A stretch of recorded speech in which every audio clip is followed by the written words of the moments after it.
Hi, welcome back to Real Auto Reports. I'm Jonathan McGrew, and today we have the 2013 Ford Fusion. This is the real video, the real review. So let's jump in the car and take off and see what this car has to offer.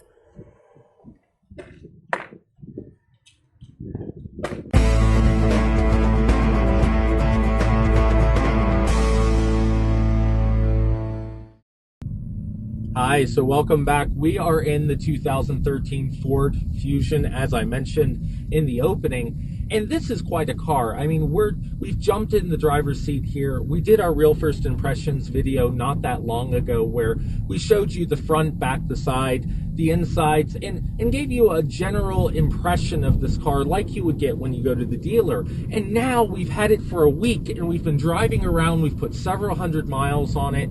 This again is the same titanium car we did the real first impressions video on. And so in this real video, what we're really trying to do is look at the trunk space, the livability, the comfort, and any of those things that kind of pop out to you after you've been driving the car a while. It's something that you don't really get a chance to do when you're buying one. You don't always get to experience these cars for an extended period of time. So let's jump into it here and see what this car has to offer from a detailed perspective. The first thing I want to mention is that because this is the titanium and this is the top of the line, you've got everything in this car that you could possibly want, maybe except for the sunroof in this model.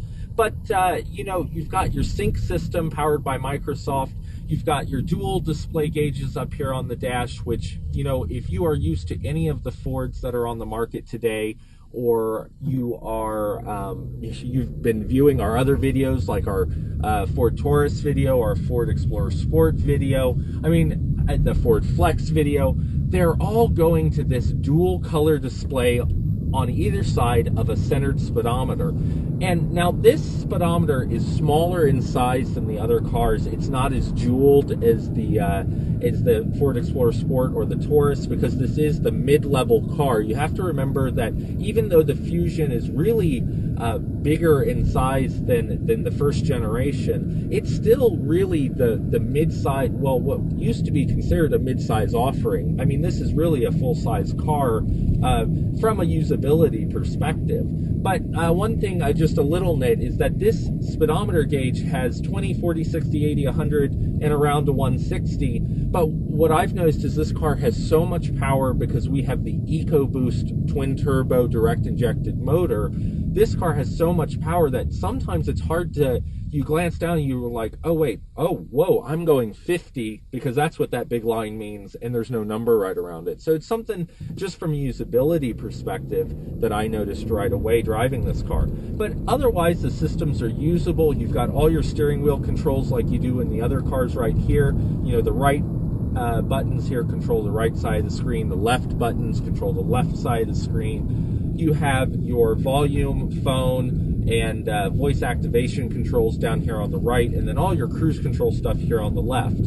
This car has some pretty incredible features at the price point. I mean, this is the most expensive, well, not quite the most expensive. It doesn't have, I guess, all the options, but it has almost every option, and right about $36,000 is tested from the MSRP. And when I say MSRP, remember, that's the manufacturer suggested retail price. So if you go to a dealer, don't come back and yell at me because they sold it to you for less. That's good for you. What it means is that the dealer can choose to sell it for a different price, but the manufacturer is suggesting that this car is right about $36,000. And with that, you get navigation, you get the Bluetooth connectivity, the full Microsoft Sync system, the voice activation that we've talked about, the dual screens up here that we were talking about.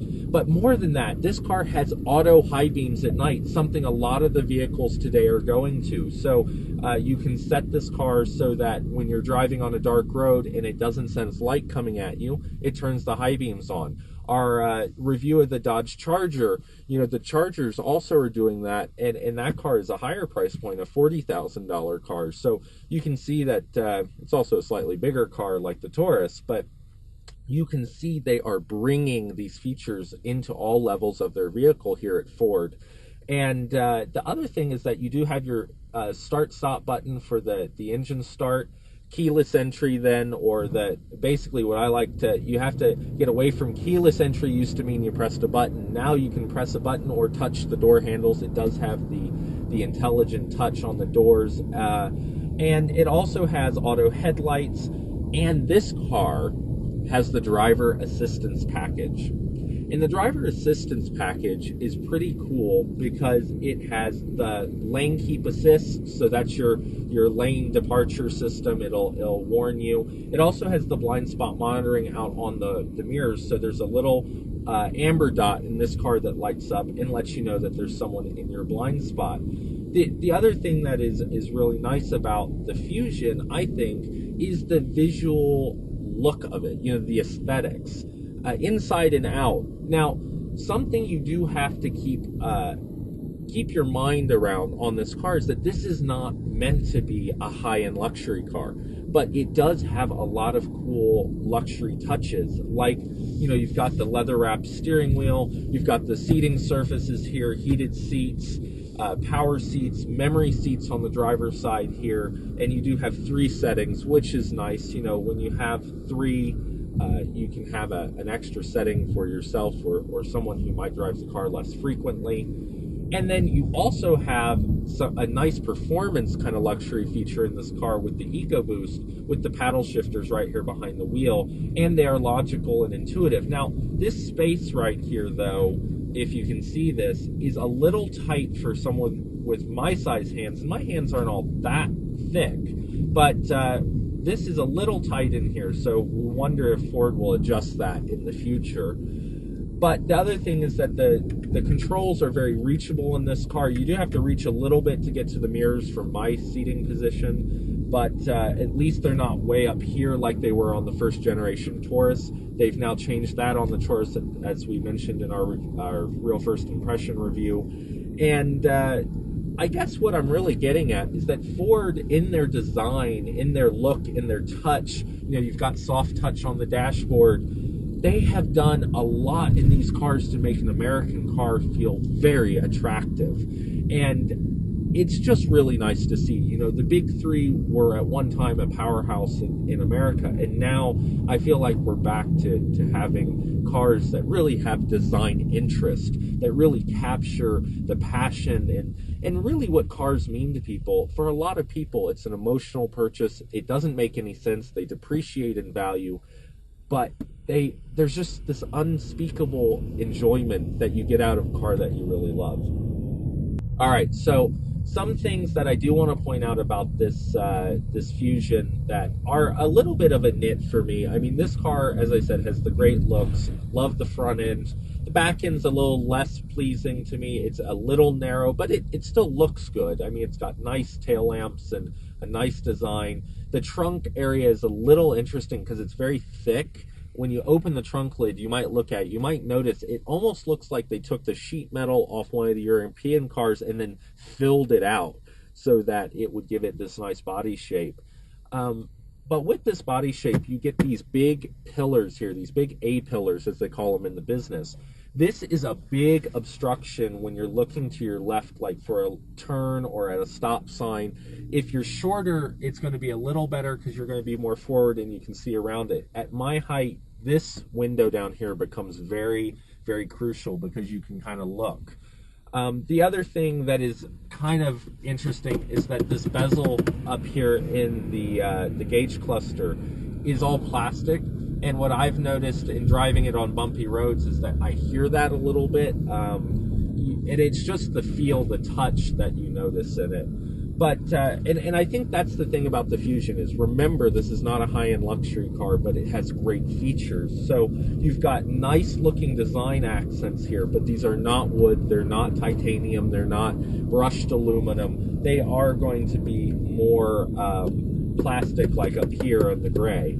So, it's just something to keep in mind when you're looking at the car. I think it actually comes together pretty well, but I've had mixed opinions from people that have been in the car as to whether it looks cheap or whether it looks, wow, that's a really nice looking interior. So it's really going to be a personal preference when it comes to that. I personally think it's very livable. It's got a great sound system, and I think the controls what I love about the Ford in the Fusion is that they have gone to these lovely buttons with the bezel. The window switches are nice and they look good. So much better than the previous generation Ford ergonomics, where these buttons were still kind of clunky and they didn't have that refinement of a BMW or an Audi or a Mercedes. And I really think we're seeing this tipping point for the American manufacturers in general, but Ford has really been doing little accent touches, like right here on the vents here in the front. You've got the chrome accents. You notice how the headliner is a nice texture, and these nice handles are now inset. They're not just sticking out of the roof. Like they were just an afterthought and they were added later. Lots of things that you can consider in this car. There's also some functional things that I don't like. The shifter is here and your cup holders are right in the way. So if you have two regular sized cups, not even big gulps or, super size me or any of that, I can't pull this back into sport mode, into S mode very easily, because I have to lift my hand up to get around the straws and the cups.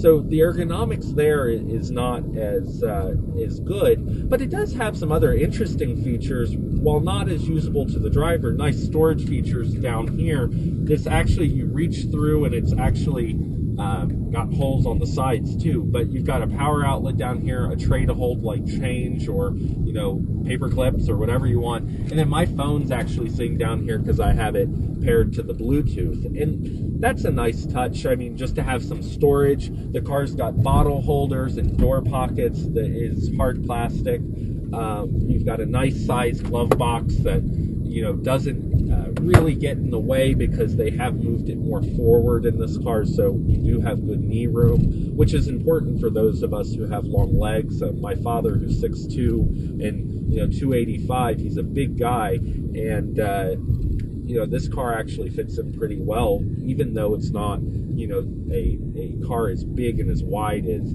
say a Ford Taurus.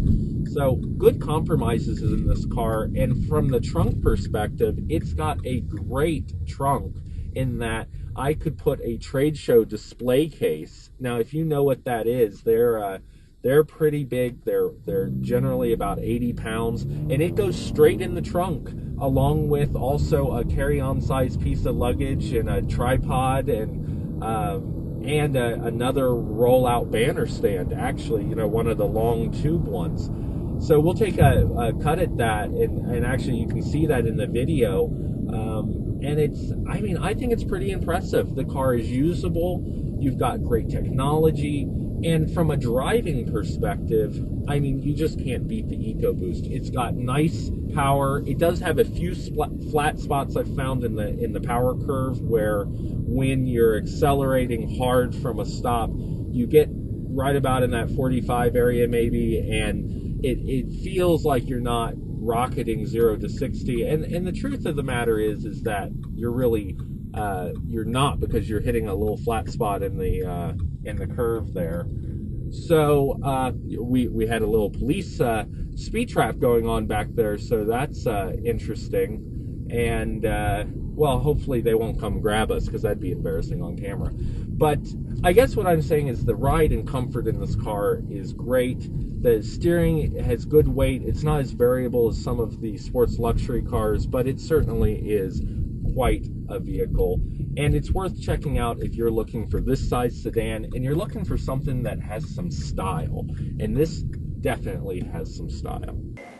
So that's the real video of the 2013 Ford Fusion. I'm Jonathan McGrew, and this car has a lot of things, as we've been talking about, a lot of features. And for about $36,000, it's a lot of value for the money, considering that the Fusion used to not be as capable. We think it's a real driving car. We think the Ford systems, like the Microsoft Sync that it has inside, is very usable. We think that this vehicle has a lot of power with the EcoBoost engine, and really, it's very drivable, it's very comfortable, and it's a car you can really live with trunk space that really surprised us. Now, you get to make the final decision, so let us know. Comment on our video, tell us what you think about this 2013 Ford Fusion, and until next time, I'm Jonathan McGrew, this is Real Auto Reports, and we'll see you down the road.